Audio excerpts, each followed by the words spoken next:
published 1700est, the 16th of December 2017, updated 1700est, the 16th of December 2017. Fallout: A Year of Political Mayhem. Tim Shipman. William Collins. 25 pounds rating. Most people who had the thick of it on television thought of it as a comedy. Madcap characters screamed abuse and desperately plotted against one another, without having the foggiest idea of what was going on in the world beyond, but this extraordinary book convinces me that the thick of it was much closer to a documentary, and a rather gentle documentary at that. Fallout covers the period following Theresa May entering Downing Street, through her ill-judged general election, virtually up to the present day. Written by a highly regarded political journalist, and, as far as one can tell, as accurate as can be. It reads like a roaring farce, its endless succession of plots and counterplots, contrived by absurd, over-promoted men and women, all of them whispering poisonous things in each other's ears, while storming in and storming out, and frequently landing flat on their faces.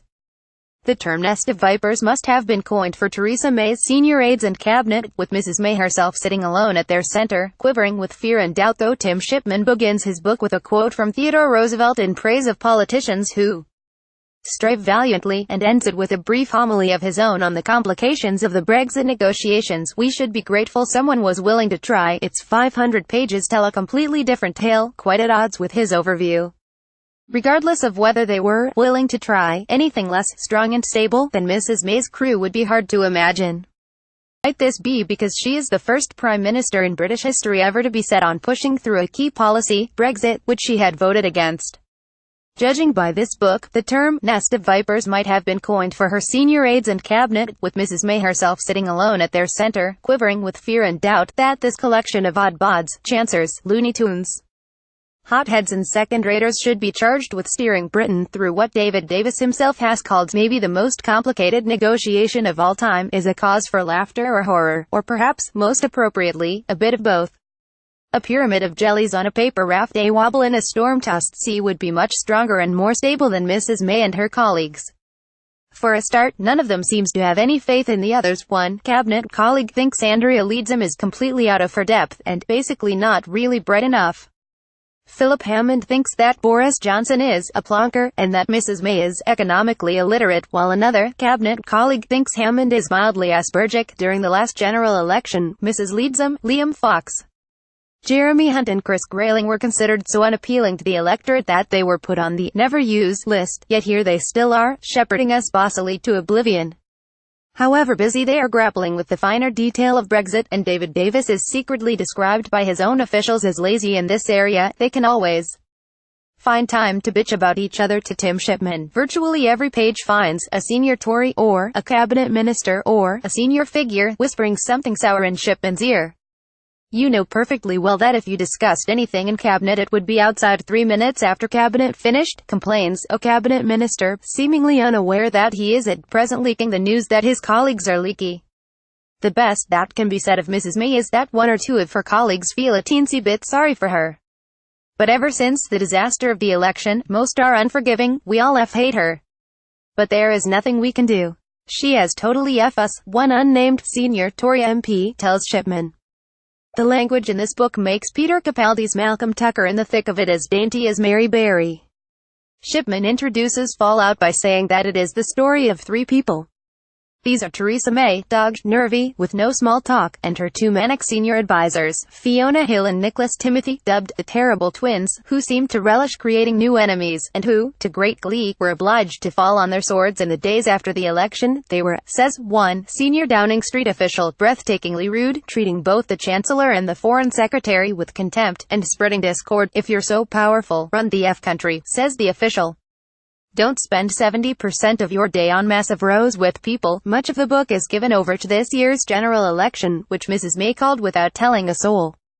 She seems to have learned two lessons from the downfall of Gordon Brown, both of them wrong. First, she accepted the conventional line that Brown would have won if he'd called an early election. Second, like Brown, she imagined the country respected her, when their respect was based on prior ignorance. The more they saw of her over the course of the election, the less they liked. The Tories spent £4 million on consultants who duty reassured them that they would walk it with a majority of anything up to 200, and that Theresa May was their winning card. People assumed it was in the bag. says a senior figure, and all the decisions stemmed from that. No one was in overall charge of the campaign, and all the different operatives bickered among themselves. Meanwhile, Jeremy Corbyn's successor reinvented himself as Father Christmas. People do like free stuff, a Labour official explained to Shipman. How long ago it all seems, and now those distant disasters, strong and stable, fields of wheat, Brexit means Brexit, crop up again like awful tunes.